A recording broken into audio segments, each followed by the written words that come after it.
ہمارے پاس بہت سارے مریض الرجی کی پرابلمس کے ساتھ آ رہے ہوتے ہیں۔ اگر ورلڈ وائڈ دیکھا جائے تو الرجی کے مریض بڑھتے جا رہے ہیں۔ اس بات نے مجھے سوچنے پر مجبور کیا کہ الرجی چاہے وہ کسی بھی قسم کی ہو، کیا عوامل ہیں جو مریضوں کی تعداد میں اضافہ کر رہے ہیں۔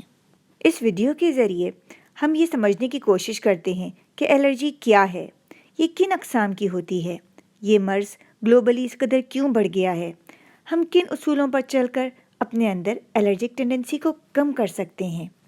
مکمل معلومات حاصل کرنے کے لیے ویڈیو کو اینڈ تک دیکھیں، اور اگر آپ چینل پر نئے ہیں تو پہلے سبسکرائب کر دیں۔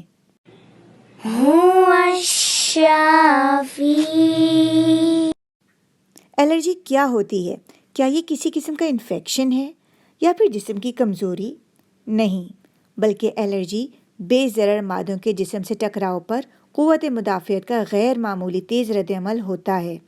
ان بے ضرر مادوں کا جسم میں داخلہ سانس کے ذریعے یا جلد کے ذریعے یا پھر کھانے میں ہو جایا کرتا ہے۔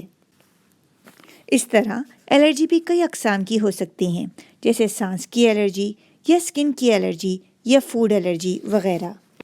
ان بے ضرر مادوں کو جن کے ٹکراؤ سے الرجی ہوتی ہے، الرجن کا نام دیا گیا ہے۔ ہم میں سے اکثریت کے لیے یہ مادے بے ضرر ہوتے ہیں، تاہم الرجک پیشنٹس پر منفی رد عمل ظاہر کرتے ہیں، کیونکہ ان کا مدافعتی نظام ان کو نقصان دہ سمجھ کر اس کو ختم کرنے کی کوشش کر رہا ہوتا ہے۔ جب الرجک پیشنٹ کا ایکسپوجر الرجن سے ہوتا ہے تو جسم میں ایک خاص قسم کی اینٹی باڈی بڑھ جاتی ہے، جو ایک خاص قسم کے سفید خلیے سے لگ جاتی ہے۔ جب دوبارہ اسی الرجن کا جسم سے ٹکراؤ ہوتا ہے تو الرجن ان اینٹی باڈیز کے ساتھ اٹیچ ہو جاتے ہیں، نتیجتاً سفید خلیہ ایکٹیویٹ ہو جاتا ہے اور اپنے اندر موجود ہسٹامین ریلیز کر دیتا ہے، اور مریض کے اندر الرجی کے سمٹمز پیدا ہو جاتے ہیں۔ سانس کی الرجی میں ناک بلاک ہو جاتی ہے، ناک سے مسلسل پانی بہتا ہے، الرجک کف، ناک اور آنکھ اور حلق میں سوزش، دمہ یعنی سانس میں رکاوٹ وغیرہ ہوتی ہے۔ اسکن الرجیز میں جلد پہ سوزش، خارش اور سویلنگ ہو سکتی ہے، اور فوڈ الرجی میں ہونٹ، منہ اور حلق وغیرہ میں سوج، معدے کی اینٹھن، دست، الٹی وغیرہ ہو سکتے ہیں۔ جن مریضوں میں الرجی پائی جاتی ہے انہیں اس بات کا چیک رکھنا چاہیے کہ کیا چیز ان کو الرجی کروا رہی ہے۔ مثلاً سانس کی الرجی کی وجوہ مٹی، دھول، پولن، ٹھنڈ، تیز خوشبویات، پالتو جانوروں کے بال یا پرندوں کے پر ہو سکتے ہیں۔ فوڈ الرجی کی کازز دودھ، گندم، انڈا، مچھلی، مونگ پھلی وغیرہ ہو سکتے ہیں۔ اب اس ویڈیو کے دوسرے نقطے پر بات کرتے ہیں کہ پچھلی دہائیوں کے مقابلے میں الرجی اس قدر کامن کیوں ہو گئی ہے۔ چلیں ہم ایک سوال پوچھتے ہیں، آپ کا کیا خیال ہے کہ الرجی دیہاتوں میں زیادہ کامن ہے یا پھر شہروں میں، اور ترقی پذیر ممالک میں زیادہ ہے یا پھر ترقی یافتہ؟ ہاں، آپ لوگ یہ جان لیں کہ الرجی ترقی یافتہ ممالک میں زیادہ ہوتی ہے اور شہروں میں بھی زیادہ ہوتی ہے۔ اس پوائنٹ کے ذریعے کچھ اشارے ملتے ہیں کہ الرجی گلوبلی کامن کیوں ہو رہی ہے۔ جینیٹکس، صفائی ستھرائی میں ہر درجے بہتری، کھانے پینے کی روش میں تبدیلیاں، جراثیم سے ٹکراؤ میں کمی، وائٹامن ڈی لیول کا جسم میں کم ہونا اور پولیوشن وغیرہ۔ چلیں ان باتوں میں ربط پیدا کرنے کی کوشش کرتے ہیں۔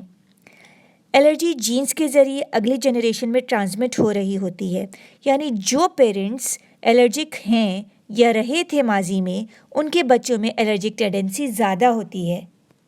ہمارے کھانے پینے کی روش میں تبدیلیاں، یعنی پیسچرائزڈ ملک کا استعمال، فروزن اشیاء، fortified nutritional formulas, processed serials, supplements, colouring agents اور پریزرویٹیوز۔ ہمارا معدہ اور آنتیں ان ترقی یافتہ کھانوں کو ہضم کرنے کو نہیں جان پاتی، اور معدہ اور آنتیں حیران و پریشان ہو جاتی ہیں، نتیجتاً بے ضرر مادوں کو دشمن سمجھ بیٹھتی ہیں اور مدافعتی نظام کو ان کے خلاف لڑنے پر لگا دیتی ہیں۔ ایئر پولوشن میں اضافہ ریسپیریٹری الرجیز کو پرووک کرتا ہے۔ صاف ستھری اور کھلی فضا سے ناشنائی پولن اور ڈسٹ الرجی پیدا کر سکتی ہے۔ پہلے وقتوں میں مال مویشی اور مرغیاں چوزے گھروں میں ہی پالے جاتے تھے، تو انسان کی قوت مدافعت اس وقت ہی سمجھ گئی کہ یہ بے ضرر چیزیں ہیں، مگر اب کھلے گھروں اور دالان کے بجائے فلیٹ سسٹم انٹروڈیوس ہو گئے ہیں، اس لیے قوت مدافعت جانوروں کے بالوں اور پروں اور مٹی دھول کو اجنبی جان کر ان کے خلاف متحرک ہو جاتی ہے۔ سن لائٹ ایکسپوجر میں کمی کے باعث وائٹامن ڈی کا لیول جسم میں کم ہو جاتا ہے، اور وائٹامن ڈی کا اپنا ایک رول ہے مدافعتی نظام کو صحیح طور پر چلانے میں۔ جو لوگ کھلی اور صاف ستھری فضا میں رہنے کے عادی ہوتے ہیں ان کے اندر پالن ڈسٹ الرجی پیدا نہیں ہو پاتی، کیونکہ قوت مدافعت ان الرجنز کو اجنبی نہیں سمجھتی۔ اسی طرح جو بچے ماں کا دودھ پیتے ہیں ان کی آنتوں میں گڈ بیکٹیریا جنم لیتے ہیں۔ اس طرح نہ صرف ایسے بچے آئے دن پیٹ خراب ہونے سے بچ جاتے ہیں، بلکہ ان بچوں میں ریسپیریٹری الرجیز کی ٹینڈنسی بھی کم ہو جاتی ہے۔ مغربی ممالک میں پینٹ الرجی بہت کامن ہے۔ ریسرچ سے یہ دیکھا گیا ہے جب ان بچوں میں 1 سال سے کم عمر میں مونگ پھلی کو کرش کر کے کھلایا گیا تو ان بچوں میں پینٹ الرجی کی ٹینڈنسی آگے جا کے کم پائی گئی۔ یعنی اب الرجی کو اچھی طرح سمجھ چکے ہیں اور اس قدر کامن ہونے کی وجوہ بھی جان گئے ہیں۔ اپنا فیڈ بیک ضرور دیں۔ شکریہ۔